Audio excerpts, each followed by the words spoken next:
কোন লোকটা সর্বশেষে জান্নাতে প্রবেশ করবে? একটা লোক লি আসারি সাজদার একটা চিহ্ন কপালে থাকার কারণে সর্বশেষে জাহান্নাম থেকে বের হয়ে জান্নাতে ঢুকতে পারবে। সুবহানাল্লাহ। একটা সাজদা দিছিল ওই লোকটা জীবনে আল্লাহরে। কয়টা? সবাই বলেন কয়টা? একটা মাত্র সিজদা দিয়েছে। রব্বুল আলামিন সাইয়েদনা জিবরাইল রে বলবেন, ও জিবরাইল, যার কলিজার মধ্যে কলিজার ভেতরে যাররা পরিমাণ ঈমান আছে তাকে জাহান্নাম থেকে বের করে জান্নাতে ঢুকা। সাইয়েদনা জিবরাইল জাহান্নাম থেকে বের করে জান্নাতে ঢুকাবেন। আবার রব্বুল আলামিন বলবেন, জিবরাইল যাও, যাররা পরিমাণ ঈমান পেলে জাহান্নাম থেকে বের করে জান্নাতে ঢুকাও। আবার ঢুকাবে। আবার রব্বুল আলামিন বলবেন, যা রে জিবরাইল, আবার যা, এবার যে বাটি চালান দে। কি চালান? ছিলেন বাটি চালান দেয় না? বাটি চালান দিয়ে দেখ, একটা সিজদাও যদি জীবনে কেউ দিয়ে থাকে তাকেও জাহান্নাম থেকে বের করে জান্নাতের কাছে নিয়ে যা। একজন লোক জীবনে সিজদা দিয়েছে একটা। জোরে বলেন কয়টা? রব্বুল আলামিনের অর্ডার পেয়ে সাইয়েদনা জিবরাইল জাহান্নাম থেকে ওরে বের করবে। পুরো দেহটা কুচকুচে কালো হয়ে গিয়েছে, অঙ্গার হয়ে গিয়েছে জাহান্নামে পড়তে পড়তে। আল্লাহ বলবেন, ওর উপরে আবে হায়াতের পানি ঢাল, জীবন নদীর পানি। ফায়ালকা আলাইহি মাউল হায়াত, জীবন নদীর পানি সাইয়েদনা জিবরাইল ওই লোকটার মাথার উপরে ঢেলে দিবে। তারপরে আল্লাহ বলবেন, ও জিবরাইল, লোকটাকে জাহান্নাম থেকে বের করে একটু দূরে রাখ।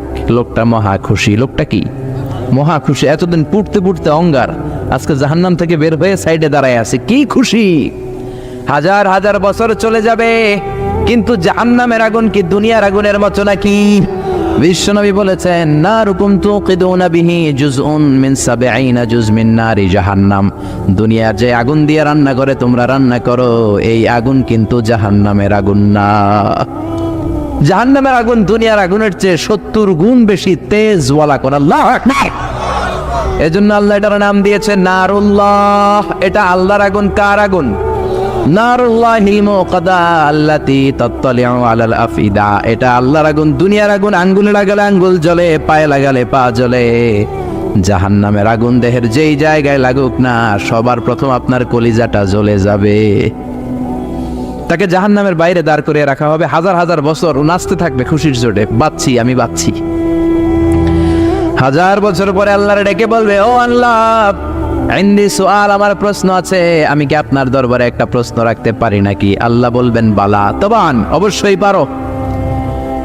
এই গুনাহগার বান্দা বলবে, আল্লাহ, আপনার কাছে আমি জানতে চাই, আপনি কোন ডিসিশন নিলে আপনার ডিসিশনের উপর খবরদারি করার মতো কেউ আছে নাকি?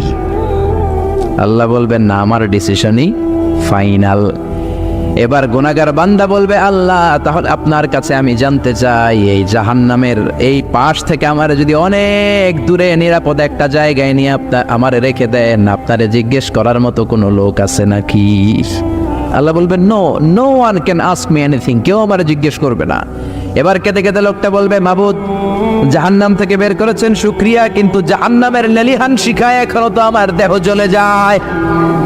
জাহান্নামের উত্তপ্ত আগুনের চোটে এখনো তো আমি দাঁড়িয়ে থাকতে পারি না, আমাকে একটা নিরাপদ জায়গায় নিয়ে যান। আল্লাহ বলবেন, ঠিক আছে, শর্ত হলো এই জিনিসটা তোমাকে দেওয়ার পরে তুমি আর নতুন করে আমার কাছে কিছু চাইতে পারবা না। কাগজ কলমে স্বাক্ষর করো। কি করো? চুক্তি হয়ে যাবে। লোকটা চুক্তি করবে, স্বাক্ষর দেবে, সিগনেচার। আল্লাহ, আপনি যদি আমার এই জিনিসটা দান করেন, মানে জাহান্নাম থেকে একটা নিরাপদ দূরত্বে নিয়ে যান, আমি আর কিচ্ছু চাবো না। সুবহানাল্লাহ কোন। আল্লাহ জিবরাইলকে বলবেন, যাও, নিরাপদ দূরত্বে নিয়ে যাও। নিয়ে যাওয়া হবে। এবার তো মহা খুশি, আইজও খুশি, কাইলো খুশি, বাইসে গেছি আমি। আর এবার জাহান্নামের হিট গায়ে লাগে না। এই মহানন্দে হাজার বছর সে কাটাবে। আবার হাজার বছর পরে আল্লাহর ডেকে বলবে, আল্লাহ, ইনদি সুআল, একটা প্রশ্ন করতে চাই। কি প্রশ্ন? আল্লাহ বলেন তো, আপনি নতুন করে ডিসিশন নিলে কেউ আপনারে কিছু বলবে নাকি? আল্লাহ বলবে, না, বলবে না। কি বলবে? বল। বান্দা বলবে, মাবুদ রে, ও আল্লাহ, আপনি যদি আমার এইখান থেকে আরো দূরে নিয়ে যান, আগে আমি বলে রাখি, আমি কিন্তু জান্নাত চাই না। কি চাই না? আগেই বলে রাখি, আমি কিন্তু জান্নাতে যেতে চাই না। আমি শুধু চাই জান্নাতের দরজার সামনে নিয়ে আমারে বসায় রাখেন। সুবহানাল্লাহ। ও আল্লাহ, এটা দিলে আর কিছু চাই না।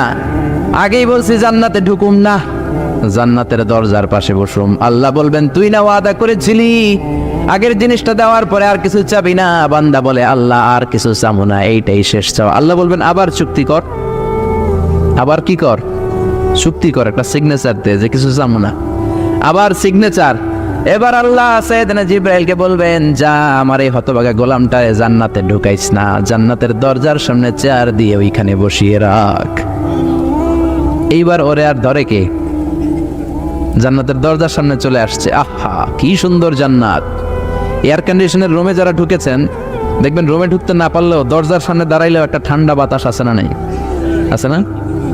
মার্কেটে যখন ঢুকবেন, সেন্সর করা যে গেট, দাঁড়ালেই সেন্সর করা গেট খুলে যায়, ভিতরে ঢুকা লাগবে না, ওই মার্কেটের সামনে দাঁড়ালো একটা ঠান্ডা হিমেল বাতাস গায়ে আছে না নেই?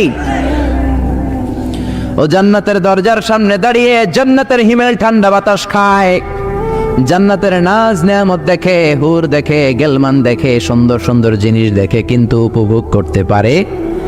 জান্নাতের ভেতর বিশাল বিশাল পালঙ্ক দেখে, সোফা দেখে, খাবার দেখে, হুর দেখে, জান্নাতের মধ্যে নদী দেখে, জান্নাতের মধ্যে ঝর্ণা দেখে। ঝর্ণা ঝর্ণা ঝর্ণা রে, বলনা বলনা বলনা রে, কার বিরহে পাগল পাড়া তুই, কার মিলনে ফুল ফসলে ভরা রে তোর দুকুল ভুই, কার মিলনে ফুল ফসলে ভরা রে তোর দুকুল ভুই। ঝর্ণা ঝর্ণা ঝর্ণা রে, বলনা বলনা বলনা রে, কার বিরহে পাগল পাড়া তুই।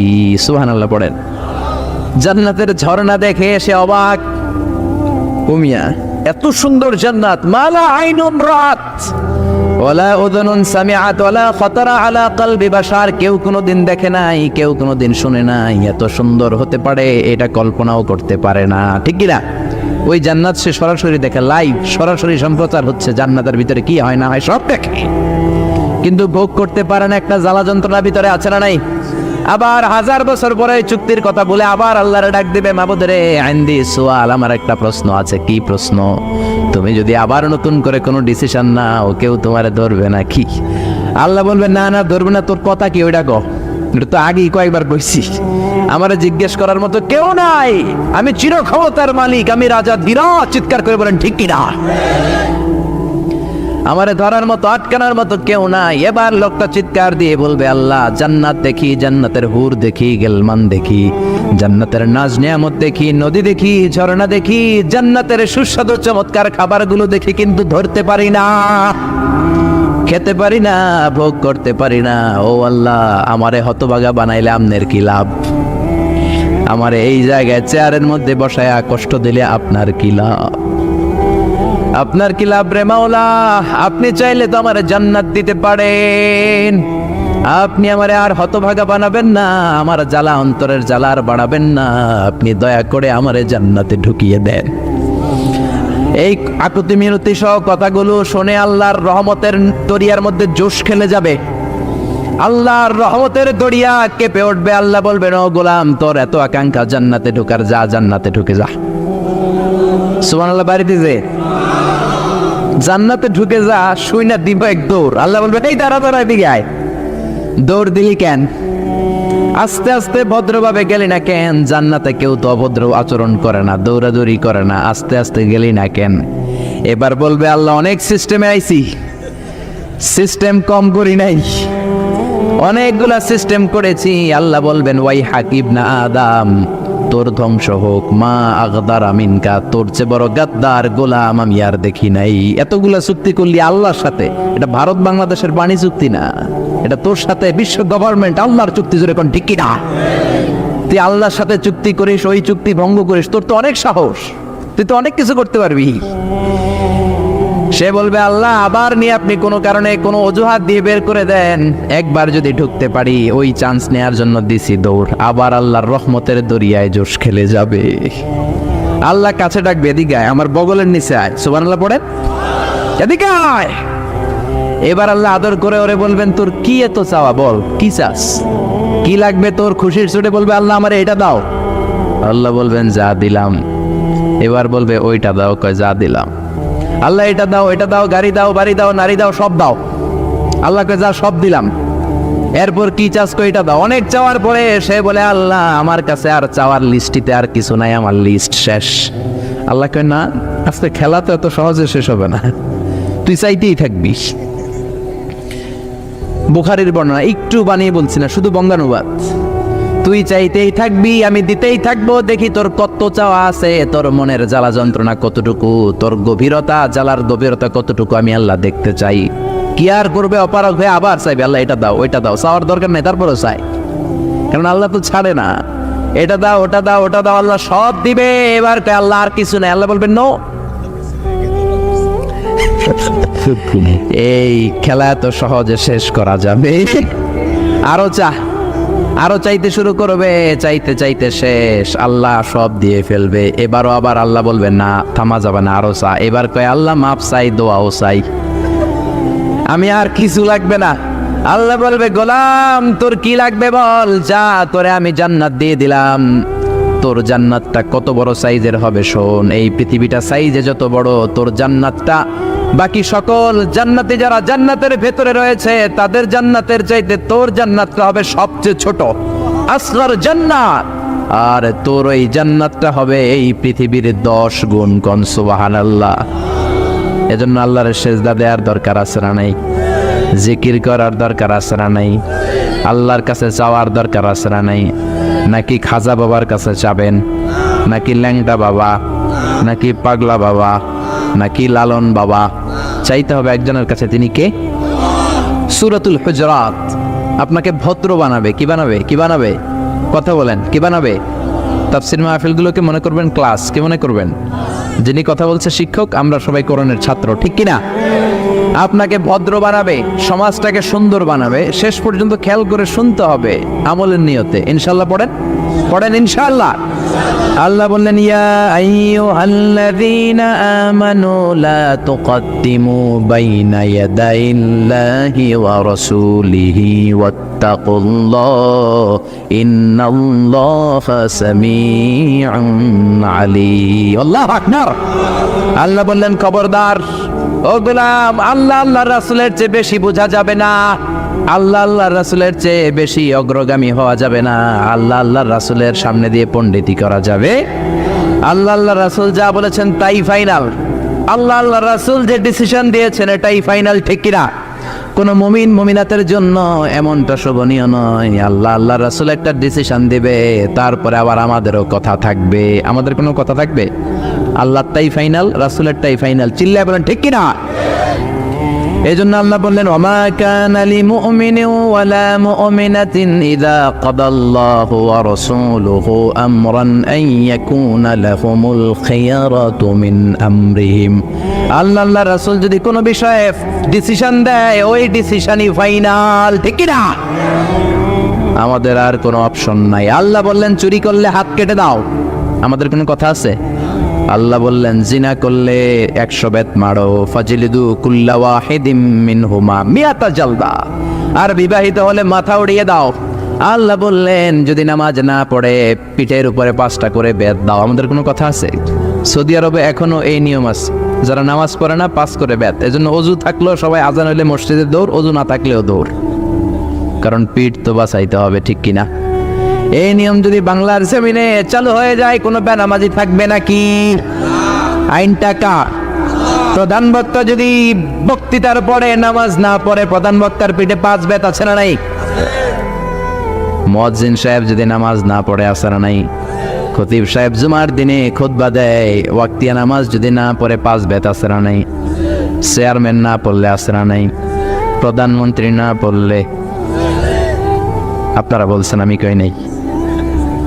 এই দায়ভার আমার না, দায়ভার আমনে গো, ঠিক কিনা? তার মানে বিধান সবার জন্য সমান। যেই নামাজ না পড়বে তার পিছনে করি 5 বার, যদি 5টা করে বেত দেয়া যায়, 1 ওয়াক্ত ছাড়লে 5 বেত, 5 ওয়াক্ত ছাড়লে 5 5 25 বেত, তাহলে বাংলাদেশের মসজিদগুলো মুসল্লি দিয়ে ভরে দিত কে? এজন্য আল্লাহ বললেন ইয়া আইয়ুহাল্লাযীনা আমানু লা তুকদ্দিমু বাইনা ইয়াদাইল্লাহি ওয়া রাসূলিহি। আল্লাহ আল্লাহর রাসূল যেটা বলবে সেটাই ফাইনাল, যতটুকু ওনারা শিখিয়েছেন অতটুকুই। এজন্য আল্লাহ বললেন বিশ্বনবী যা দেয় ফাখুযুহু, এটাকে ধরো। ওয়া মা নাহাকুম আনহু ফান্তাহু, বিশ্বনবী যেটা থেকে নিষেধ করেছেন ওইটার কাছেও যাওয়া যাবে না, ঠিক কি না? কথা বুঝতে পেরেছেন তো? বুঝতে পেরেছেন? বিশ্বনবী যেটা দিলেন ওইটাই ইসলাম। বিশ্বনবী যতটুকু দিলেন সেটাই ইসলাম, এর বাইরে কোনো ইসলাম। বিশ্বনবী গোটা বিশ্বের মানুষদের মধ্যে থেকে সব চাইতে বড় বুজুর্গ ছিলেন। আপনি কি বিশ্বনবীর চাইতেও বড় বুজুর্গ হতে পারবেন নাকি? আপনি যদি বলেন আমি বিশ্বনবীর চাইতেও বড় মুত্তাকি হব, হতে পারবেন? কারণ মুত্তাকি এর চেয়ে আর হওয়াই যায় না, হওয়া যায়? এর চেয়ে বুজুর্গ আর হওয়াই যায় না। চিল্লায় বলেন ঠিক কি না? বোঝার চেষ্টা করেন। বুখারীর বর্ণনা, এক সাহাবী বললেন, উসাল্লিল লাইলা কুল্লা ফালা আনাম, আমি সারা রাত নামাজ পড়বো, আমি আর ঘুমাবো না।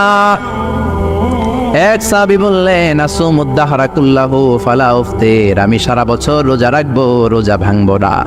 আরেক সাহাবী বললেন, আতাজিলুন নিসা, আমি মহিলাদের কাছেও যাব না, ফালা আনকিহু আবাদা, আমি জীবনে কোনো বিয়ে করব না। এই কথাগুলো বিশ্বনবীর কানে যাওয়ার পরে বিশ্বনবীর চেহারাটা আগুনের গোলার মতো লাল করে দিল কে? বিশ্বনবী সাহাবীদের ডাকলেন আর ধমক দিলেন, কে বলেছে এই কথা? সারা রাত নামাজ পড়বা, ঘুমাবা না? ওয়া ইন্নী আখশাকুম লিল্লাহি ওয়া আতকাকুম লাহু, আমি তোমাদের মধ্যে থেকে আল্লাহরে সবচেয়ে বেশি ভয় পাই। আমি হলাম ইমামুল মুত্তাকিন, আমার চেয়ে বড় মুত্তাকি কেউ নাই। আমি তো রাত্রে বেলায় ঘুমাই, আবার তাহাজ্জুদও পড়ি। তুমি কোন বড় বুজুর্গ হইলা রাতে না ঘুমিয়ে তাহাজ্জুদ পড়তে চাও? না ঘুমিয়ে সারা রাতের তাহাজ্জুদ কোনো তাহাজ্জুদই না, ঠিকই না? বিশ্বনবী আশার সালাতের পরে ঘুমিয়ে যেতেন। খেয়াল করে বুঝবেন, ইসলাম হচ্ছে ভারসাম্যপূর্ণ জীবন বিধান। It's a balanced religion ever in the world. পৃথিবীর সবচেয়ে ভারসাম্য কোড অফ লাইফ। বিশ্বনবীর নামাজ ছিল এশার সালাতের পরে, গল্পগুজব করতেন না, কিন্তু এশার সালাতের পরে আমাদের আড্ডাবাজি আসরা নাই। বিশ্বনবী এশার সালাতের পরে জরুরি কাজ থাকলে সেটা করতেন, তা না হলে ঘুমিয়ে যেতেন। মাঝ রাতে বিশ্বনবী তাহাজ্জুদের জন্য দাঁড়াতেন, 3-4 ঘন্টা তাহাজ্জুদ পরে ফজরের আগে আবার ঘুমিয়ে যেতেন। ছোট্ট ঘুম, এটার বলে পাওয়ার ন্যাপ। এই পাওয়ার ন্যাপ নিয়ে ঘুম থেকে উঠে ওযু সারা ফজরের 2 রাকাত সুন্নত পড়তেন, তারপরে মসজিদে নববীতে ঢুকে ফজরের 2 রাকাতের ইমামতি করতেন। সুবহানাল্লাহ। বিশ্বনবী এমন নবী, তিনি ঘুমালে তার ওযু ভাঙতো। এটা ছিল বিশ্বনবীর রাতের নামাজ। ঘুমাতেন, নামাজ পড়তেন, ঘুমাতেন, নামাজ পড়তেন। এই জন্য আপনি যদি মুত্তাকি হতে চান, আপনি যদি আল্লাহওয়ালা হতে চান, আপনি যদি বুজুর্গ হতে চান, রাত্রে আপনারে ঘুমাতে হবে, তারপরে নামাজ। বিশ্বনবীর পুরো জিন্দেগিতে সারা রাত তাহাজ্জুদ পড়ছে, এরকম একটা হাদিসও নাই। চিল্লা এখন ঠিক না? কারণ ওয়া ইন্নালি জাসাদিকা আলাইকা হাক, আপনার দেহেরও একটা হক আছে না নাই? বিশ্বনবী বললেন, রাতে ঘুমাবা, মাঝ রাতে তাহাজ্জুদ পড়বা। কুমিল লাইলা ইল্লা কালিলা নিসফাহু আও ইনকুস মিনহু কালিলা, হয় রাতের অর্ধেক পড়ো বা তার চেয়ে কিছু কম পড়ো, কবুল করে নিবে কে? কথা বুঝতে পেরেছেন? বুঝতে পেরেছেন? তার মানে বিশ্বনবীর চাইতে বেশি বড় বুজুর্গ হওয়া চলবে। যে সাহাবী বললেন আমি সারা বছর রোজা রাখবো, তারও বিশ্বনবী ধমক দিলেন। কি দিলেন?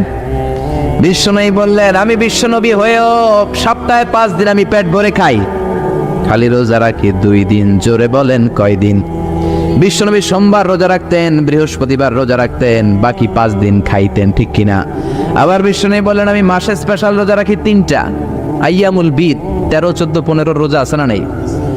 রোজা রাখলে এগুলা রাখবা। এর চেয়েও যদি কেউ বেশি সিয়াম পালন করতে যাও, তার জন্য সিয়াম হলো দাউদ আলাইহিস সালামের সিয়াম। উনি একদিন রোজা রাখতেন, আরেকদিন রাখতেন না, আরেকদিন রাখতেন, আরেকদিন রাখতেন না। শ্রেষ্ঠ রোজা এটা, এর চেয়ে শ্রেষ্ঠ হতে পারে না। আপনি যদি করেন না আমি টানা 30 দিন রাখবো, এটা শ্রেষ্ঠ না। বুঝতে পেরেছেন? মাগরিবের সালাত 3 রাকাত ফরজ, আপনি যদি করেন না আমি 10 রাকাত পড়ুম, কবুল হবে? কবুল হবে? কবুল হবে? কারণ বিশ্বনবী শিখায় নাই, ঠিক কি না? বিশ্বনবী যেটা শিখায় নাই ওইটা ইসলাম না। বিশ্বনবী যেটা শিখিয়েছেন ওই পন্থায় অল্প আমল করলেও কবুল করে নিবে কে? আরেক সাহাবী বললেন, আতাজিলুন নিসা, আমি মহিলাদের কাছে যাব না, আমি কোনো বিয়ে করব না। বিশ্বনবী তারও ধমক দিলেন। বিশ্বনবী বললেন, আমার তো বউ 13টা, এই 13টা বউ রাখার পরও আমার তো বুজুর্গি একটু কমে নাই। বউদের সাথে মেলামেশা করার কারণে বিশ্বনবীর বুজুর্গ কমছে নাকি? ওনার তাকওয়ার ঘাটতি হয়েছে নাকি? কথা বুঝতে পেরেছেন? এজন্য আল্লাহর ওলি হতে হলে বিয়ে করেই হতে হবে, সন্তান নিয়েই হতে হবে। চিল্লায়া বলেন ঠিক কিনা? বিশ্বনবী বলেন, আমার বউ 13টা, আমার তো বুজুর্গি কমে নাই। আর নিকাহু মিন সুন্নতি, বিয়ে করা হলো আমার সুন্নাত। ফামান রাগিবা আন সুন্নতি ফালাইসা মিন্নি, যে আমার সুন্নতকে ভালোবাসে না সে আমার উম্মত হতে পারে। এই বিবাহটা শুধু নবীর সুন্নত না, সব নবীর সুন্নত। সাইয়েদনা আদম থেকে শুরু করে up to the day of judgment, বিশ্বনবী পর্যন্ত যত নবী এসেছে সব নবী বিয়ে করেছে, ঠিক কি না? ঠিক কি না? খেয়াল করে বুঝেন। আরবাউন মিন সুনানিল মুরসালিন, আরবাউন মিন সুনানিল মুরসালিন, 4টা সুন্নাত আছে, যেই 4টা সুন্নাত সব নবীদের মধ্যে পাওয়া যায়। কয়টা? জোরে বলেন, আরো জোরে, কয়টা? 1 নম্বরে হলো নিকাহ, সব নবীরা বিয়ে করেছেন। কিছু বর্ণনায় পাওয়া যায় সাইয়েদনা ঈসা আলাইহিস সালাম আর ইয়াহইয়া আলাইহিস সালাম ছাড়া। তো ঈসা আলাইহিস সালাম তো এখনো মরেন নাই, মরছে? দাজ্জালকে মারার জন্য এসে 40 বছর থাকবে। ওই 40 বছরে করবেন কি করবেন না এই মর্মে কিছু তো আমাদের জানা নাই, তাহলে চুপ থাকতে হবে, ঠিক কি না? তাহলে সব নবীরা বিয়ে করেছেন। 2 নম্বরে হলো সব নবীরা খেতান করে এসেছেন সুন্নাতে খাতনা। সব নবীরা সুন্নাতে খাতনা করেছেন কি করেন নাই? 3 নম্বর, সব নবীরা মেসওয়াক করতেন। আপনারা মেসওয়াক করেননি? করেন নাকি খালি ব্রাশ দিয়ে গুতান? ব্রাশ তো দিবেনই, মেসওয়াকও করবেন পিলু গাছের শিকড় দিয়ে, জাইতুনের শিকড় দিয়ে। বাংলাদেশে তো নিম গাছের অভাবই নেই। কেটে কেটে মেসওয়াক করবেন, দাঁতগুলোকে সুন্দর রাখবে কে? বিশ্বনবী বলতেন, লাউলা আনা শুক্কা আলা উম্মতি লামারতুহুম বিসওয়াকি ইনদা কুল্লি সালাতিন। আমি যদি আমার উম্মতের উপর কষ্ট মনে না করতাম, প্রত্যেক নামাজের আগে মেসওয়াক করাটা আমি ফরজ করে দিতাম। বিশ্বনবীর জীবনের সর্বশেষ আমল ছিল মেসওয়াক। খেয়াল করে শুনেন, বিশ্বনবী যে আমলটা করে শেষ নিঃশ্বাস ত্যাগ করেছেন, এটা ছিল মেসওয়াকের আমল। বিশ্বনবী হুশ হয় বেহুশ হয়। সোমবার দিন প্রচন্ড জ্বরে বিশ্বনবী কাঁপতে শুরু করলেন। মা আয়েশারে বললেন, ও আয়েশা একটা মেসওয়াক দাও। দেওয়ার পরে বিশ্বনবী মেসওয়াক করতে পারেন না, এত দুর্বল, নিজের মেসওয়াক নিজে চাবাতে পারেন না। মা আয়েশা চাবিয়ে দিলেন, বিশ্বনবী মেসওয়াক করলেন। ইন দ্য মিন টাইম সাইয়েদনা জিব্রাইল চলে আসলেন, এসে বললেন, ইয়া রাসূলুল্লাহ, 1000 বার 24,000 বার আমি আপনার কাছে এই দুনিয়ায় এসেছি, আমার সাথে কেউ আসে নাই। আজকে আমি একা আসি নাই, সাথে আরেকজন আছে। ওই লোকটা কারো কাছে যাওয়ার আগে কোনোদিন অনুমতি নেয় না গো নবী গো, কেবলমাত্র আজকে আপনার কাছে অনুমতি চায়। আপনি যদি অনুমতি দেন, ওই লোকটা আপনার সাথে দেখা করতে চায়। কে সে? মালাকুল মাউত। বিশ্বনবী তখন চিৎকার দিয়ে বললেন, আল্লাহুম্মা বির রাফিকিল আলা, ও আল্লাহ, আমার খেদমত তুমি কবুল করে নাও, আমার উপরের বন্ধুর দিকে আমি চলে যেতে চাই। সাইয়েদনা জিব্রাইল বললেন, আপনার অনুমতি পাওয়ার পরে আমি মালাকুল মাউতকে ডাক দিব। বিশ্বনবী বললেন, মালাকুল মাউতকে কাজ শুরু করতে বলো। মালাকুল মাউত বিশ্বনবীর রূহটা কবজ করে নিলেন। আর ওই মুহূর্তে বিশ্বনবীর হাতে ছিল ছোট্ট একটা লাঠি, ওইটার নাম মেসওয়াক। যে কাঠিটা হাতে ধরে বিশ্বনবী শেষ নিঃশ্বাস ত্যাগ করেছেন, কাঠিটার নাম কি? ওই মেসওয়াকের গুরুত্ব আছে রাডাই। আরবাউন মিন সুনানিল মুরসালিন, 4টা সুন্নাত সব নবীদের ছিল। এক ছিল খেতান, সব নবী সুন্নাতে খাতনা করেছে। 2 নম্বরে সব নবী বিয়ে করেছে। 3 নম্বরে সাওয়াক, সব নবী মেসওয়াক করেছে। 4 নম্বরে উতুর, পারফিউম, সব নবীরা সুগন্ধি দিয়েছে, পারফিউম দিয়েছে। দেন তো আপনারা পারফিউম দেন? আমরা এইখানে লাগাই, বিশ্বনবী দিতেন এইখানে। এর কারণ যার সাথে নবী মুসাফা করতেন, নবীর আতরের ঘ্রাণ হাতে হাতে ছড়ায় যেত। সুবহানাল্লাহ। আবার বিশ্বনবী কাজী নজরুলের মতো স্মৃতি করে কপালের মাঝখানে আতর ঢেলে দিতেন। ওই আতর কপাল বেয়ে বেয়ে পড়তো, যেইখানে ওই কপাল দিয়ে নবী সেজদা দিতেন, ওই জায়গায় বিশ্বনবীর আতরের ঘ্রাণে আমোদ হয়ে যেত। আবার বিশ্বনবীর একটা কসমেটিক্সের বক্স ছিল, প্রসাধনী বক্স। কিসের বক্স? যে কসমেটিক্স শুনে হাসে অনেকে, কয়েডি তো বেডিরা ব্যবহার করে না। পুরুষদেরও প্রসাধনী আছে। আপনি শীতকালে ক্রিম দিতে পারবেন, ভ্যাসলিন দিতে পারবেন, ঠিক কিনা? বিশ্বনবীর এই প্রসাধনী বক্সে 6টা জিনিস থাকতো সব সময়। চিল্লায় বলেন কয়টা? চামড়া দিয়ে তৈরি করা একটা ব্যাগ। কি দিয়ে তৈরি? Made of silk, made of skin. সোনিয়া আবিল জিল্দ, চামড়া দিয়ে তৈরি। এর ভেতরে বিশ্বনবী 6টা জিনিস রাখতেন। কয়টা? 1 নম্বরে রাখতেন সুরমাদানি। কি রাখতেন? সুরমা দেননি? 1 নম্বরে রাখতেন সুরমাদানি। 2 নম্বরে রাখতেন টুথপিক। টুথপিক চিনেন না? খিলাইল চিনেন? হ্যাঁ, টুথপিক চিনেন? সুরমাদানি রাখতেন, খিলাইল রাখতেন, চিরুনি রাখতেন, পারফিউম রাখতেন, জাইতুনের তেল রাখতেন, আর মেসওয়াক রাখতেন। সুবহানাল্লাহ।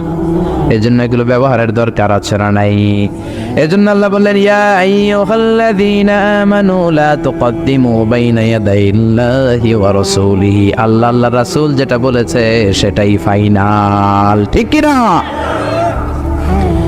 এরপর আল্লাহ বললেন, ইয়া আইয়ুহাল্লাযীনা আমানু লা তারফাউ আসওয়াতাকুম ফাওকা সাওতিন নবী। ও ঈমানদারেরা, শোনো শোনো, খবরদার, নবীর কণ্ঠের চাইতে যাতে তোমাদের কণ্ঠ বড় না হয়। যদি তোমাদের গলা নবীর গলার চাইতে বড় হয়, আন তাহবাতা আমালুকুম ওয়া আনতুম লা তাশউরুন, তোমাদের আমলগুলো বাতিল করে দিবে কে? যতগুলো জিহাদ করেছো বাতিল, হজ যতগুলো করেছো বাতিল, নামাজ যত পড়েছো বাতিল। খবরদার, নবীর কণ্ঠের চাইতে উঁচু কণ্ঠ করা যাবে। আল্লাহ ধমক দিলেন, সাহাবারা, ও সাহাবারা, তোমাদের কাছে আমি আমার নবীকে রেখেছি। আমার নবী তোমাদের সাথে ঘুরে বেড়ায়, আমার নবী তোমাদের সাথে নামাজ পড়ে, আমার নবী তোমাদের সাথে জিহাদে যায়, তার মানে এই না নিজেরা নিজেদের সাথে যেমন আচরণ করো আমার নবীর সাথেও তেমন আচরণ করবা, করা যাবে? নিজেরা নিজেদেরকে যেমন ডাকো, ওই সলিমন্তি কেমন আছে, নবীরে ডাকা যাবে ও মোহাম্মদ কেমন আছো বলা যাবে? বরং নবীকে বলতে হবে ইয়া নবী আল্লাহ, নবীকে ডাকতে হবে ইয়া রাসূলুল্লাহ, নবীকে আদর করে সোহাগ করে সম্মান দিয়ে ডাকতে হবে ইয়া হাবিব আল্লাহ। ঠিক কিনা? ঠিক কিনা? এই আয়াতটার একটা ব্যাকগ্রাউন্ড আছে। বনি তামিম গোত্র এসেছে বিশ্বনবীর কাছে তাদের একজন লিডার বানানোর জন্য। কে হবে? বিশ্বনবী সাহাবাদেরকে নিয়ে মিটিংয়ে বসলেন। কিসে বসলেন? জোরে বলেন, কিসে বসলেন? সাহাবীদের নিয়ে মিটিংয়ে বসলেন। সাহাবীদেরকে বললেন কে হতে পারে ওদের লিডার, প্রস্তাব দাও। সাইয়েদনা আবু বকর বললেন আমার মনে হয় এই লোকটা হলে বেশি ভালো। ওমর কয় না আপনি বোঝেন নাই, এ হলে বেশি ভালো। আবু বকর কয় না ওমর আপনি বোঝেন নাই, আমি যারে কইছি এটাই ভালো। ওমর বলে না আমি যার কথা বলেছি সেই যোগ্য। আবু বকর বললেন না আপনি বোঝেন নাই। ওমর কয় না আপনি বোঝেন নাই। এই তর্কি কিছুটা ঝগড়ার দিকে রূপ নিল, গলার সাউন্ড বেড়ে গেল। বিশ্বনবীর দরবারে বসে উঁচু গলায় কথা বলে ফেলল। আল্লাহ ধমক দিলেন খবরদার লা তারফাউ আসওয়াতাকুম ফাওকা সাওতিন নবী। কার সাথে মিটিং এ বসেছো মনে রাখো, এটা যেন তেন মানুষ নয়, সাধারণ মানুষ নয়, অসাধারণ মানুষ। তিনি মানব কিন্তু মহামানব, তিনি নবী কিন্তু নবীদেরও নবী। ঠিক কি না? খবরদার নবীর সামনে বড় গলায় কথা বলো না, তাহলে তোমাদের আমলগুলো বাতিল হয়ে যাবে, টেরও পাবে না। এই ধমক দেওয়ার পরে, এই আয়াত নাজিল হওয়ার পরে কোনো সাহাবার আর নবীর সাথে কথা কয় না, সব সামনে দিয়ে হাঁটে কিন্তু কথা বলে ভয়ে। সব নামাজ বাতিল হয়ে যাবে, সব রোজা বাতিল হয়ে যাবে, সব জাকাতগুলো বাতিল হয়ে যাবে, এজন্য কথাই বলে না। বিশ্বনবী ডাক দিতেন ওমরের দিকে আসতেন, কথা জিজ্ঞেস করলে কানে কানে ফিস ফিস করে আমরা যেমনি কথা বলি সাইয়েদনা ওমর এই আয়াত নাজিল হওয়ার পরে কানে কানে ফিস ফিস করে কথা বলতেন। কানে কানে আমরা যখন কথা বলি যেমনি ফিস ফিস ফিস ফিস করে, সাইয়েদনা ওমর এই আয়াত নাজিল হওয়ার পরে এমনি ফিস ফিস করে বলতেন। বিশ্বনবী বুঝতেন না। বিশ্বনবী বলতেন কি বললা ওমর, জোরে বলো, জোরে বলো, জোরে বলো ওমর, জোরে বলো। 3 বার জিজ্ঞেস করা লাগতো। আল্লাহু আকবার। এই আয়াতের হুকুম আজও আছে, বিশ্বনবী নাই কিন্তু আমাদের আব্বা আম্মা বেঁচে আছে না নাই? আব্বা আম্মার সামনে বড় গলায় কথা বলা যাবে, শিক্ষকদের সামনে যাবে, এই ইসলামী আন্দোলনের বড় আমিরের সামনে কথা বলা যাবে, আধ্যাত্মিক নেতা, ধর্মীয় গুরু, বড় শেখ মাশায়েখ আল্লামা এদের সামনেও বেয়াদবের মতো উঁচু গলায় কথা বলা যাবে? যারা হজ উমরা করেছেন তারা দেখেছেন এই আয়াতটা যেটা আপনাদের সামনে পড়লাম, বিশ্বনবীর কবরের উপরে আজও আয়াতটা লেখা আছে না নাই? আজও লেখা, ইয়া আইয়ুহাল্লাযীনা আমানু লা তারফাউ আসওয়াতাকুম ফাওকা সাওতিন নবী। খবরদার, নবীর দরবার বড় গলায় কথা বলা যাবে? মসজিদে নববীতে আপনি যদি বিশ্বনবীর সালাম দিতে চান, আপনারা যেই গেট দিয়ে ঢুকতে হবে গেটের নাম বাবুস সালাম। বাবুস সালাম দিয়ে যদি আপনি ঢোকেন বিশ্বনবীর সালাম দিতে পারবেন। ওইটাই হলো মসজিদে নববীর প্রথম কাতার। ডান দিকে পড়বে কেবলা। মসজিদে নববীতে যারা নামাজ পড়ে দক্ষিণ দিকে হয়ে নামাজ পড়ে, আমরা বাঙালিরা পশ্চিম দিকে হয়ে নামাজ পড়ি। মিশরে আমি ছিলাম 5 বছর, 5টা বছর পূর্ব দিকে নামাজ পড়েছি। আসলে পূর্ব দক্ষিণ কোনো কথা না, কেবলা যে কাবা যেদিকে কেবলা ওইদিকে। ঠিক কিনা? বাংলাদেশ থেকে মক্কা হচ্ছে পশ্চিম দিকে, মদিনা থেকে মক্কা দক্ষিণ দিকে, মিশর থেকে মক্কা মানে কাবা পূর্ব দিকে। এই জন্য তারা পূর্ব দিকে হয়ে নামাজ পড়ে। বুঝতে পেরেছেন? আপনি হাঁটতে শুরু করবেন, বাবুস সালাম দিয়ে ঢুকে প্রথম কাতার, ডান দিকে কেবলা। প্রথমে আপনি পাবেন রাউদাতুম মিন রিয়াদিল জান্নাহ। পুরো মসজিদে নববীর কার্পেটের কালার লাল, কিন্তু রাউদাতুম মিন রিয়াদিল জান্নাহর কার্পেটের কালার হলো সাদা।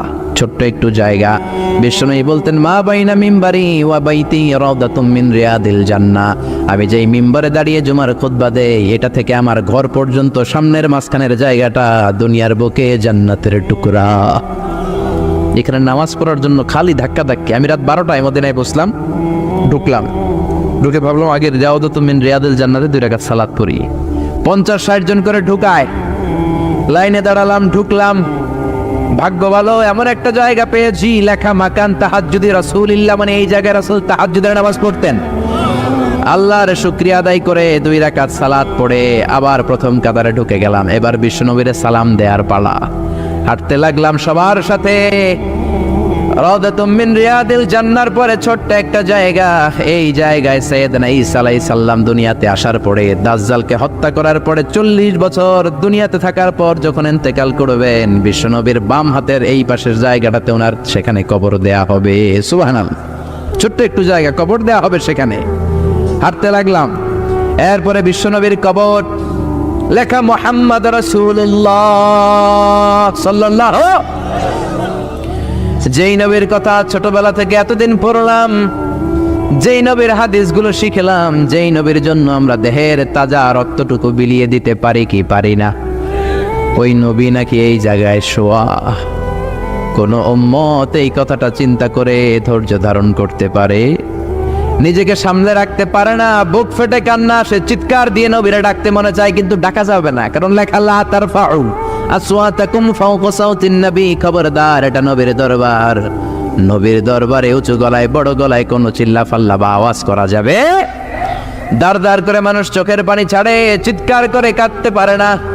বিশ্বনবীরে চিৎকার করে ডাকতে মন চায়, ডাক দিতে পারে না, চোখের পানি ছাড়ে, আর বিশ্বনবীর সালাম দেয়, সামনের দিকে হাঁটে। বিশ্বনবীর কবরের পরে সাইয়েদনা আবু বকরের কবর, তারপরে সাইয়েদনা ওমরের কবর, তারপরে যেই দরজা দিয়ে বের হবেন দরজাটার নাম হলো বাবুল বাকিয়া। এই দরজা দিয়ে বের হলেই সামনে মাকবারাতুল বাকি, বিশ্বনবীর পারিবারিক কবরস্থান। চিল্লায় বলেন আল্লাহু আকবার। এজন্য লা তারফাউ আসওয়াতাকুম ফাওকা সাউতিন নবী, খবরদার নবীর কণ্ঠের চাইতে যাতে তোমাদের কণ্ঠ বড় না হয়। নবীর দরবারে বেয়াদবের মতো উঁচু গলায় কথা বললে আমলগুলো বাতিল করে কে? এরপরে আল্লাহ বললেন, ও ঈমানদারেরা শোনো শোনো, ইন্নাল্লাযীনা ইউনাদুনাকা মিন ওয়ারাইল হুজুরাতি আকসারুহুম লা ইয়াকিলুন, যারা বিশ্বনবীর হুজরাখানার বাইরে থেকে বেয়াদবের মতো নবীর ডাকে, ওরা বেআক্কেল। ওরা কি? আকসারুহুম লা ইয়াকিলুন, মুখ মাফি, আকল নাই। বনু তামিম গোত্রের লোকেরা ছিল বেদুইন, সভ্যতা শিক্ষা সংস্কৃতি কোনো কিছু টাচ পায় নাই। আইসাই ডাকতে শুরু করছে, ইয়া মুহাম্মদ, ইয়া মুহাম্মদ উখরুজ ইলাইনা, ও মুহাম্মদ বাড়ি আসো নাকি? বেরো বেরো, ও মুহাম্মদ বেরো। এটা আপনার বন্ধুর বাড়ি না, এটা আপনার দোস্তের বাড়ি না, এটা আপনার বেয়াইয়ের বাড়ি না, এটা আপনার কলিগের বাড়ি না, এটা হলো বিশ্ব নবীর বাড়ি। ঠিক কি না? একটু আদবের দরকার আছে না নাই? আল্লাহ বললেন আকসারুহুম লা ইয়াকিলুন, এগুলার আকল নাই, বেআক্কেল। লা ইয়াকিলুন মানে কি? আকল নাই মানে কি? বেআক্কেল। ওয়ালাউ আন্নাহুম সাবারু, ওরা যদি ধৈর্য ধরতো, হাত্তা তাখরুজা ইলাইহিম, যতক্ষণ না আপনি বের না হন, যদি একটু ধৈর্যের সাথে বসতো, লাকানা খায়রাল লাহুম, এটাই তাদের জন্য ভালো হতো। ঠিক কি না? কারো বাসায় গেলে একটু ধৈর্যের সাথে বসবেন, আনটিল হি কামস আউট, যতক্ষণ না সে না বেরোয়। হুট করে ঢুকবেন না, অনুমতি নেবেন, 3টা সালাম দিবেন, পারমিশন চাইবেন, যদি পারমিশন দেয়া হয় ঢুকবেন, না হলে চলে যাবেন। এটাই ইসলামের আইন। খবরদার ঘরের চিবাচাবা দিয়ে উকি ঝুঁকি দিবেন। কেউ যদি ঘরের ছিদ্র দিয়ে উকি দেয়, বিশ্বনবী বলেছেন কাঠি দিয়ে খোঁচা মেরে চোখ কানা করে দাও। এই কানা করে দিলে কোনো বিচার নাই। ঠিক কিনা? ঠিক কিনা? এটাকেই বলে প্রাইভেসি ইন ইসলাম। ইসলাম একটা প্রাইভেসি আছে না নাই? প্রত্যেকের একটা নিজস্ব গণ্ডি আছে। খবরদার কারো ঘরে গেলে আগে অনুমতি নিয়ে ঢুকবেন। আবার বিশ্বনবী বলেছেন ঘরের সোজাসুজি হয়ে দাঁড়াবেন না, হয়তো ডান দিকে হয়ে দাঁড়াবেন কিংবা বাম দিকে হয়ে দাঁড়াবেন। হঠাৎ করে কোনো বেগানা নারী যদি দরজা খোলে, আপনার চোখের সাথে তার চোখ পড়তে পারে। ঠিক কিনা? কিন্তু ডান দিকে কিংবা বাম দিকে যদি হয়ে দাঁড়ান, তার চেহারার সাথে আপনার চেহারা মুখোমুখি হওয়ার কোনো ধরনের সম্ভাবনা, সংঘর্ষ হওয়ার সুযোগই নেই। চিল্লা এখন ঠিক কিনা? এজন্য খবরদার, মহিলা দরজা করলে না তাকিয়ে কথা বলবেন। খবরদার নারীদেরকে ফোনে পাইলেও লম্বা কথা বলবেন না। যাদের কানে, যেই মায়েদের কানে আমার আওয়াজ যায়, স্বামীর ফোন যদি বাজে আপনার ধরার দরকার নাই, স্বামীর হাতে দিবেন। এটাই সুন্নাত। অনেক মহিলা ধরে, আপনার স্বামী কোথায়? আমার স্বামী গোসলখানায় গেছে গোসল করতে। এরপরে জিজ্ঞেস করে, ভাবি আপনি কেমন আছেন? ভালো আছি। আপনি কোন কলেজে পড়ছেন? কই কলেজে? আর আমার কলেজ তো পাশের কলেজ। এই যে কথার নাম লতা, কথার পিঠে কথা আছে না নাই? আছে না নাই? এখান থেকেই পরকীয়ার শুরু। ঠিক কিনা? এজন্য খবরদার, নারীরা যদি জরুরি কাজে স্বামীর ফোন, ভাইয়ের ফোন রিসিভ করেন, যদি কেউ জিজ্ঞেস করে ভাই কোথায়, ভাই ঘরে নাই, কাট, সাথে সাথে মোবাইল কাট করবেন। এরপরে লম্বা কোনো কথা বলা যাবে? কারণ দুইজনে যদি একা একা কথা বলেন, এই কথোপকথনের মাঝখানে শয়তান বাবু আছে না নাই? এজন্য খবরদার, কারো ঘরে গেলে অনুমতি নিয়ে যাবেন। ইয়া আইয়ুহাল্লাযীনা আমানু লা তাদখুলু বুয়ুতান গায়রা বুয়ুতিকুম হাত্তা তাস্তাআনিসু ওয়া তুসাল্লিমু আলা আহলিহা। কারো ঘরে যদি যাও অনুমতি নাও, তারে 3 বার সালাম দাও। ভাইয়ের ঘরে ঢুকবেন, অনুমতি নিয়ে ঢুকবেন। খেয়াল থাকবে? থাকবে? যারা বলেন নাই তাদের তো খেয়াল থাকবে না, না? খেয়াল থাকবে সবার? এক সাহাবী বললেন, ইয়া রাসূলুল্লাহ, এই দুনিয়ায় মা ছাড়া আমার কেউ নাই। আমার বাড়িতে 2টা রুম, এক রুমে থাকি আমি আর এক রুমে থাকে আমার মা। আস্তাযিনু আলা উম্মি, আমি কি আমার মার ঘরে অনুমতি নিয়ে যাব নাকি? বিশ্বনবী বললেন, না তুহিব্বু আন তারাহা উরিয়ানা, তুমি কি তোমার মাকে নেকেড অবস্থায় দেখতে চাও নাকি? তুমি কি তোমার মারে উলঙ্গিনী হিসেবে দেখতে চাও নাকি? সাহাবী বললেন, কখনোই না। বিশ্বনবী বললেন, ইদান তাস্তাযিন মিনহা, তাহলে তোমার মায়ের ঘরে ঢোকার সময় অনুমতি নিবা। মায়ের ঘরে যদি অনুমতি নিয়ে পারমিশন নিয়ে ঢোকা লাগে, অন্যের ঘরে, ভাইয়ের ঘরে, বোনের ঘরে, হেডমাস্টার ওনার ঘরে, শিক্ষকের ঘরে, বেয়ায়ের ঘরে, খবরদার। এগুলো আমাদের সমাজটাকে শেষ করে দিয়েছে। লাজ শরমের কোনো বালাই আমাদের মাঝে নাই, ভদ্রতার কোনো বালাই আমাদের মাঝে নাই। ঢুকলে আগে পারমিশন নেবেন। কিনবেন পারমিশন নিয়ে ঢুকবেন। কারণ আপনার মা এমন অবস্থায় থাকতে পারে, হয়তো পাতলা পোশাক পরে শুয়ে আছে, বিশ্রামের সময় কাপড় চোপড় অল্প নিয়ে শুয়ে আছে। ওই অবস্থা উনি আপনার সাথে দেখা করতে চান না। আপনি যদি দরজায় নক করেন, আপনি যদি বলেন, আম্মাজি আমি ঘরে আসবো নাকি, আপনার আওয়াজ শুনে মা নিজেকে গুছিয়ে নিবে, চাদর টেনে দিবে গায়ের মধ্যে, আপনার সাথে দেখা করার একটা পরিবেশ করে তারপরে তিনি বসবেন। ঠিক কিনা? কত সুন্দর ইসলাম! সুবহানাল্লাহ।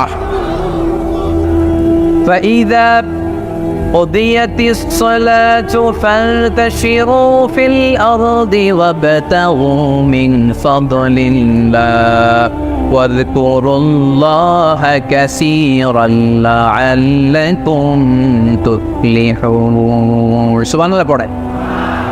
আল্লাহ বললেন, যখন তোমাদের নামাজ শেষ হয়ে যায়, ফাইদা কুদিয়াতিস সালাত, যখন সালাত শেষ হয়ে যায়, ফান্তাশিরু ফিল আরদি, জমিনে ছড়িয়ে পড়ো, ওয়াবতাগু মিন ফাদলিল্লাহ, আল্লাহর দেয়া ফজল তালাশ করো, রিজিক তালাশ করো, ওয়াযকুরুল্লাহা কাসীরান, আল্লাহর জিকির বেশি বেশি করো, লাআল্লাকুম তুফলিহুন, তোমাদেরকে সফল বানায়া দিবে কে? সিস্টেমটা খেয়াল করেন। ফাইদা কুদিয়াতিস সালাত, যখন সালাত শেষ, ফান্তাশিরু ফিল আরদ, when you are done with your salah, spread out to your workplace, তোমার কাজের জায়গায় চলে যাও। নাকি মসজিদে বসে থাকবেন? নামাজ শেষে কি করতে হবে? কাজের জায়গায় চলে যেতে হবে। এটা ইসলামের নিয়ম, এটা বিশ্বনবীর সুন্নাত, এটা আল্লাহর দেয়া পদ্ধতি। ফাইদা কুদিয়াতিস সালাতু, যখন সালাত শেষ হয়ে যাবে, ফান্তাশিরু ফিল আরদ, জমিনে ছড়িয়ে পড়ো, ওয়াবতাগু মিন ফাদলিল্লাহ, আল্লাহর রিজিক তালাশ করো।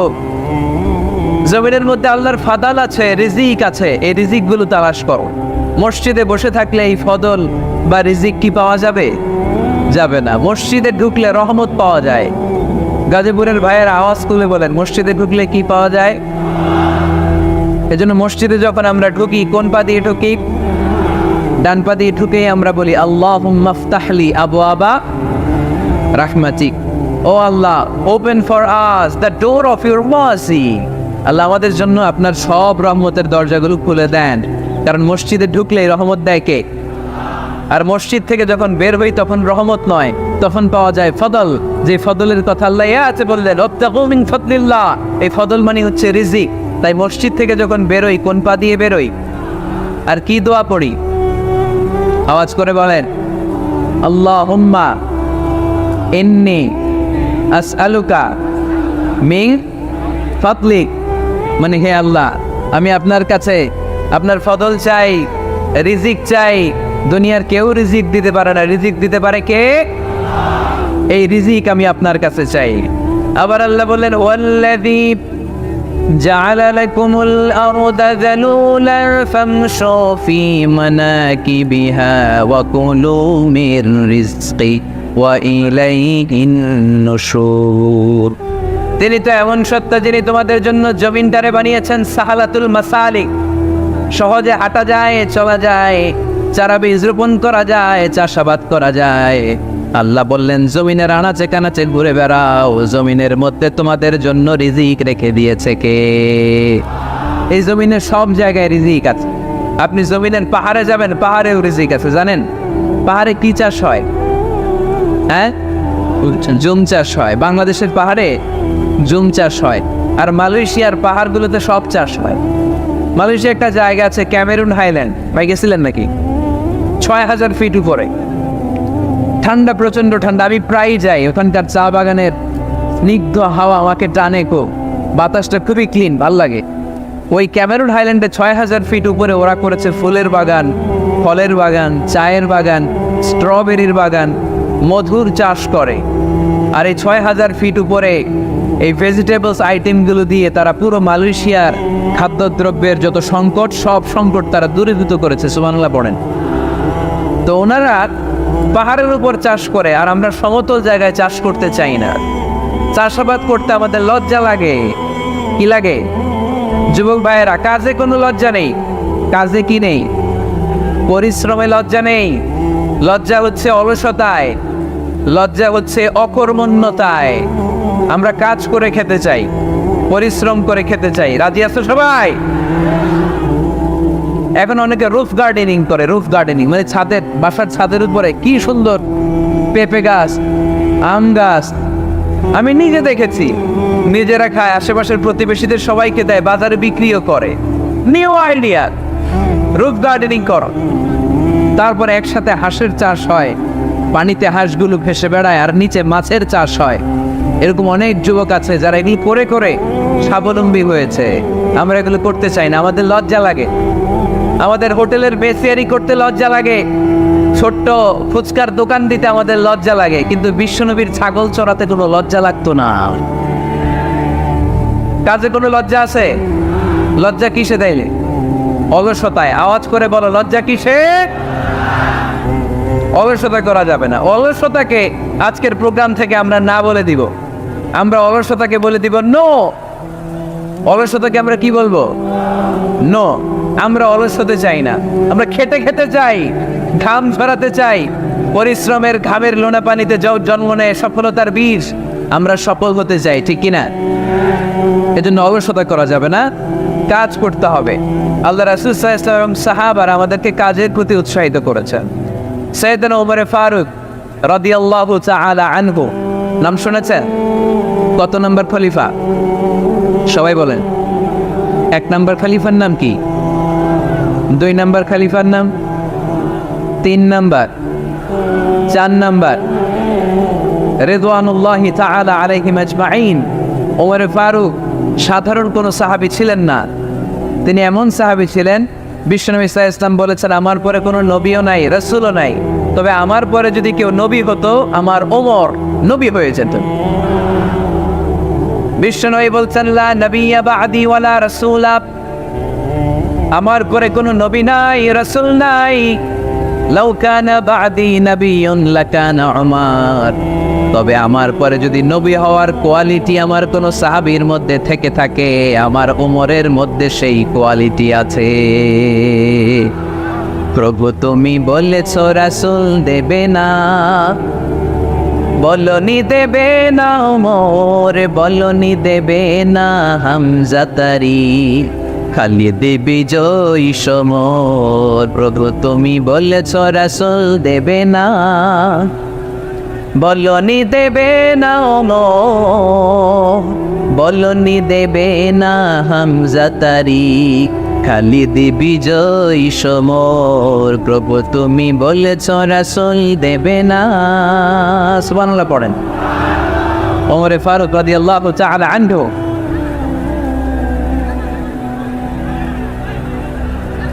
ভাইজান দোয়া করে দিই, কষ্ট হচ্ছে অনেক। শেষ করে দিব আলোচনা, শেষ করে দিব। আর কয়েক মিনিট শুনবে, শুনবেন শুনবেন তো বারবার এরকম আওয়াজ করলে কি শোনা যাবে? এই ছেলেরা, এই অডিও শোনো না তোমরা? অডিও, অডিওতে চেহারা দেখা যায় নাই। বসো তোমরা, অডিও শুনবে, এরা ভিডিও দেখ। বসো, আওয়াজ নাই। আমি শুরুতেই বলেছি কানগুলো খরগোশের মতো খাড়া করে শোন। অডিও রেকর্ডের মধ্যে কি চেহারা দেখা যায়? এখানে যারা দেখতে পান ওই দিকে তাকা, ওই যে ওই যে ওখানে প্রজেক্টর আছে, আওয়াজ করা যাবে। আলোচনার মাঝখানে বক্তাকে এত ডিস্টার্ব করলে বক্তা তার আলোচনার ফ্লো হারিয়ে ফেলে। সে কি বলছিল এটা সে ভুলে যায়। সে মাথার মধ্যে কি কি পয়েন্টস, কি কি মেসেজগুলো শেয়ার করার জন্য সে আগাচ্ছিল এটা সে ভুলে যায়। এজন্য আর কয়েক মিনিট কথা বলবো, আর কষ্ট দিব না আপনাদেরকে, একটু চুপ থাকবেন। দ্বিতীয় খলিফার নাম কি ছিল? সবাই বলেন কি নাম? সাইয়েদনা ওমর ফারুক রাদিয়াল্লাহু তাআলা আনহু। ওনারে মুনাফিকরা খুব ভয় পেত। কারা? মুনাফিক চিনেন তো? ভিতরে এক বাইরে আরেক, তার নাম? সবাই বলেন ভিতরে এক বাইরে আরেক, তার নাম মুনাফিক। ইউযহিরু খিলাফা মা ইউবতিন, আরবিতে কি বলে? ইউযহিরু খিলাফা মা ইউবতিন, প্রকাশ করে একটা, ভিতরে আরেকটা। ভিতরে এক বাইরে আরেক, তার নাম? সবাই বলেন ভিতরে এক বাইরে আরেক, তার নাম? আমরা কি মুনাফিক হতে চাই? এরা যখন যে সুবিধাজনক অবস্থানে থাকে তখন তার সাথে থাকে। ডান দিকে যে বলে আপনি ভালো, আমি আপনার দলের লোক। বায়ে যে বলে আরে না এটা খারাপ, আপনি ভালো, আমি আপনার দলের লোক। এরকম আছে না নাই? যখন যে ক্ষমতায় তখন তারে তেল মারে। যেদিকে বৃষ্টি আর তুফান ওইদিকে ছাতা ধরে। আছে না নাই? বাংলাদেশে একটা গান চলছিল কিছুদিন, শুনতাম, মধু হই হই বিষ হাবাইলা। সূরাতুল মুনাফিকুনের তাফসীর বোঝানোর জন্য এটা আমার জন্য খুব সহজ ছিল। মধু হই হই বিষ হাবাইলা। বলে মধু, বলে কি? বাটির মধ্যে নিয়ে আসছে, বলে এটা মধু, বলে কি? আসলে এটা কি? জোরে বলেন। আমরা কি মুনাফিক হতে চাই? না। আমরা কি হতে চাই? মুনাফিকরা হচ্ছে এদিকেও যায় না আবার ওদিকেও যায় না। মুযাবযাবিন, they all the time long in dilemma, they don't know where to go, they don't know where to proceed, কোন দিকে যাবে জানে না, ডানেও না বায়েও না, নেহি এদার নেহি ওদার, দারমিয়ান মে সাদার বাদার। এরকম আছে না? না, উপর দিয়া ফিটফাট, ভিতর দিয়া সদরঘাট। সদরঘাট এখনো ফিটফাট হয় নাই। তো মুনাফিকের অবস্থা হচ্ছে উপরে ফিটফাট, ভিতরে সদরঘাট। আমরা কি মুনাফিক হতে চাই? কি হতে চাই? মুমিন হতে চাই। এই মুনাফিকের দলগুলো মদিনাতুল মুনাওয়ারাতে ওমর ফারুককে খুব ভয় পেত। ওমর ফারুককে দেখলে তারা থার থার করে কাঁপতো। শুধু মুনাফিকরাই নয়, খোদ ইবলিস শয়তানও সাইয়েদনা ওমর ফারুককে দেখলে ভয় পেত। আমরা আমাদের ছেলে মেয়েদেরকে যদি খাবার না খায় আমরা কি বলি? আম্মু খাবার খাও। কি আসবে? ভূত আসবে, বিড়াল আসবে, বাঘ আসবে। এগুলো গাজীপুরে বলে না বোধহয়। আপনাদের ছোট্ট মেয়েটা যদি রাত্রে খেতে না চায় আপনারা লোকমা তুলে কি বলেন? এই তাড়াতাড়ি খাও। কি আসবে? ভূত। ভূত আসবে। তো মদিনার সমাজে মদিনার ছোট্ট কচিকাচা সোনারমণিরাও রাতে খেতে চাইতো না। মদিনাতুল মুনাওয়ারার মায়েরা রাত্রিবেলা খাবার নিয়ে বাচ্চাদেরকে বলতো, মা তাড়াতাড়ি খাও, হুয়া ইয়াতি ওমর, ওই যে ওমর আসতেছে। ওমর ইসলামের দ্বিতীয় খলিফা। আশাদ্দুহুম ফি আমরিল্লাহি ওমর। আল্লাহর জমিনে আল্লাহর দ্বীন বাস্তবায়নের জন্য সবচেয়ে শক্তিশালী ছিল ওমর। চিল্লায় পড়েন সুবহানাল্লাহ। এই ওমর ফারুক রাদিয়াল্লাহু তাআলা আনহু যে রাস্তা দিয়ে হাঁটতো, শয়তান ওই রাস্তা রেখে দিয়ে অন্য রাস্তা দিয়ে হাঁটতো। মা সালাকা শাইতানু ফাজ্জান সালিকান ইল্লা সালাকা ফাজ্জান গায়রা ফাজ্জিক। বিষ্ণু বলতেন, ওমর শয়তান তোমারে দেখে এত ভয় পায়, তুমি যে রাস্তা দিয়ে হাঁটো শয়তান তোমারে দেখলে ওই রাস্তা রেখে দিয়ে অন্য রাস্তা দিয়ে হাঁটে। চিল্লায় পড়েন সুবহানাল্লাহ। এদিকে কি হয়েছে? লোড বেশি হয়ে গেছে। এই এলাকায় কি এটাই সবচেয়ে বড় ময়? এর চেয়ে বড় মাটার নাই। কি হয়েছে ওইখানে? কি হয়েছে? ধাক্কা আসছে, ধাক্কা। বসেন না, একটু বসেন না।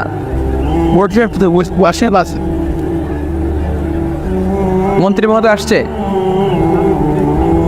মন্ত্রী মহোদয় আসতেছে উনি? মাশাআল্লাহ। উনি তো কষ্ট হয়ে যাবে, তো আসবে কিভাবে? দেখি একটু জিকির করি লা ইলাহা সাইয়েদনা ওমর ফারুক মসজিদে নববীর ইমাম। এদিকে তাকান, আমার দিকে তাকান, আমার দিকে তাকান। উনি প্রত্যেক নামাজের ইমামতি করতে আসতেন মসজিদে নববীতে।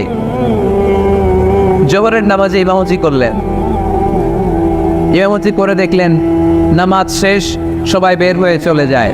এটাই ইসলামের নিয়ম, ঠিক কিনা? ফাইদা কুদিয়াতিস সালাতু ফান্তাশিরু ফিল আরদ ওয়াবতাগু মিন ফাদলিল্লাহ। নামাজের সময় হ্যাঁ ফেলাইছি, নামাজের সময়, কাজের সময়, নামাজের সময়, কাজের সময়। ফাইদা কুদিয়াতিস সালাহ, যখন নামাজ শেষ হয়, ফান্তাশিরু ফিল আরদ, জমিনে ছড়িয়ে পড়ো। এটা ইসলামের আইন। তার মানে আল্লাহ বুঝাতে চাইলেন নামাজের সময় মসজিদে চলে যাও। নামাজ যখন শেষ হয়ে যাবে, শিক্ষক চলে যাবে স্কুলে, কৃষক চলে যাবে ফসল খেতে, মেম্বার অফ দ্য পার্লামেন্ট চলে যাবে সংসদ ভবনে, ব্যবসায়ীরা চলে যাবে শপিং মলে, ঠিক কিনা? কাজে চলে যাও। ওমর ফারুক নামাজের ইমামতি করিয়ে নামাজ শেষ করলেন, সবাই চলে গেল। ইয়ামান দেশ থেকে আসা কিছু লোক গোল হয়ে বসে আছে, জিকির আজকার করে, ইবাদত করে। এরা যায় না। এরা কি করে না? যায় না। আসরের নামাজে সাইয়েদনা ওমর ফারুক রাদিয়াল্লাহু তাআলা আনহু নামাজের ইমামতি করলেন। নামাজ শেষ, সবাই চলে যায়, এরা যায় না। মাগরিবের নামাজের পরেও এরা যায় না। এশার সালাতের পরেও এরা যায় না। এশার পরে উনি ধরলেন, মা বালুকুম মা খাতবুকুম, হোয়াটস রং উইথ ইউ ম্যান? তোমাদের কি সমস্যা? জোহর, আসর, মাগরিব, এশা প্রত্যেক সালাতের পরে সবাই যার যার কাজে চলে যায়, তোমরা যে যাও না? বাড়ি কই? বলি ইয়ামান। তো বসে থাকো কেন? কি করো? কই জিকির করি। কি করি? কি করি? জিকির আজকার করি, তাসবিহ তাহলিল পড়ি, ইবাদত করি। তো তোমরা যে যাও না, তোমাদের খাবার দেয় কে? খাবারের ব্যবস্থা হয় কোত্থেকে? তারা বলল, আমাদের জিকির দেখে, আমাদের বুজুর্গি দেখে আশেপাশের লোকেরা পাতিল ভরে খাবার নিয়ে আসে, ওই খাবার আমরা খাই। নাহনু আল মুতাওয়াক্কিলুনা আলাল্লাহ, আমরা আল্লাহর উপর তাওয়াক্কুল করে এখানে বসে থাকি। ওমর ফারুক বললেন, সর্বনাশ, তোমরা যদি মুতাওয়াক্কিলুনা আলাল্লাহ হও তাহলে কেমনে হবে? তোমরা তো মুতাওয়াক্কিলুনা আলাল্লাহ নাও, তোমরা হচ্ছে আল মুতাওয়াক্কিলুন বা'দুকুম আলা বা'দ, আল্লাহর উপর তাওয়াক্কুলকারী নয়। তোমরা যারা পাতিলের মধ্যে করে খাবার নিয়ে আসে তাদের উপর তাওয়াক্কুল করে বসে আসে, ঠিক কিনা? তোমাদের জিকিরও চলে, আবার মাথায় টেনশনও চলে, পাতিল কি ছোট আসবে না বড় আসবে, খাবারে আমার বাগেরটা থাকবে কি থাকবে না, টেনশন আছে না নাই? কারণ অন্যের উপর নির্ভরশীল, নিজের রান্না করে নাই, নিজে তো বাজার করে নাই, নিজের তো অ্যারেঞ্জমেন্ট বলতে কিছু নাই, আরেকজন যা দিয়ে যাবে ওইটা খাবে। ওমর ফারুক বুঝালেন, আরে বোকা, এটারে তাওয়াক্কুল বলে না। তোমার সাধ্যে যতটুকু আছে তার সবটুকুন করার পরে তুমি তাওয়াক্কুল করবে একজনের উপর। তিনি কে? এক সাহাবী বললেন, ইয়া রাসূলুল্লাহ, ইয়া হাবিবাল্লাহ সাল্লাল্লাহু আলাইহি ওয়াসাল্লাম, আমি অনেক দূর থেকে সফর করে এসেছি, এই যে আমার ওটের রশিটা, এটা ছেড়ে দিয়ে যদি আমি ঘুমিয়ে যাই, আল্লাহর উপর তাওয়াক্কুল করি, আমার ওটটা বসে থাকবে নাকি? বিষ্ণু বললেন, না, এটারে তাওয়াক্কুল বলে না। ওটের রশি রেখে দিয়ে ঘুমাইলে তোমার উট দৌড় দিবে। ইআকিলহা সুম্মা তাওয়াক্কাল আলাল্লাহ, ওটের রশিটা আগে দড়ি দিয়ে ভালো করে গাছের সাথে বাঁধবো, তারপরে তাওয়াক্কুল করবো একজনের উপর। তিনি কে? আগে বাঁধতে হবে, তারপরে তাওয়াক্কুল। আগে কাজ করতে হবে, তারপরে তাওয়াক্কুল। এক লোক বড় হুজুরের কাছে দোয়া চাইছে, হুজুর আপনি দোয়া করবেন আল্লাহ যেন আমার একটা ছেলে সন্তান দেয়। কি দেয়? কথা বুঝে নাই বোধহয়। কি দেয়? ছেলে সন্তান দেয়। তো হুজুর অনেক দোয়া করে দিছে, বড় হুজুর, আল্লাহ তারে তুমি ছেলে সন্তান দিও। তো ছেলে সন্তান হয় নাই। তার পরের বছর এসে আবার হাজির, হুজুর একটু দোয়া করেন আমার জন্য আল্লাহ একটা ছেলে সন্তান দেয়। হুজুর আবার দোয়া করলেন, কিন্তু ছেলে আর হয় নাই। পরের বছর এসে আবার হাজির, হুজুর একটু দোয়া করেন। কি দোয়া করবো বাপ? বলে, হুজুর দোয়া করেন আল্লাহ যেন আমার একটা ছেলে সন্তান দেয়। হুজুর আবার দোয়া করলেও। এর পরের বছর এসে আবার হাজির, হুজুর ছেলে সন্তান। হুজুরকে ঘটনা কি? ঘটনা কি? এর সন্তান হয় না কেন? বললো, বাবা তুমি কি বিয়ে করছো? কই না। তো বেটা বিয়ে না করলে তোর সন্তান হবে কোত্থেকে? আগে তো বিয়ের পর্বটা সার, তারপরে তাওয়াক্কুল করবি কার উপর? বিষ্ণু বললেন তাগদু খেমাসান তারুহু বেতানান, পাখিগুলোর মতো যদি সকালবেলা তাওয়াক্কুল করে বের হয়ে যাও, প্রতিটা পাখি, আপনাদের গাজীপুর এলাকায় পাখির বাসা আছে নাকি? কি পাখি আছে? বাবুই পাখি, হ্যাঁ কি পাখি? সব আছে। তো এই পাখিগুলো এই গাজীপুরের বিভিন্ন গাছপালার উপরে যে নিড় বানিয়েছে বাসা,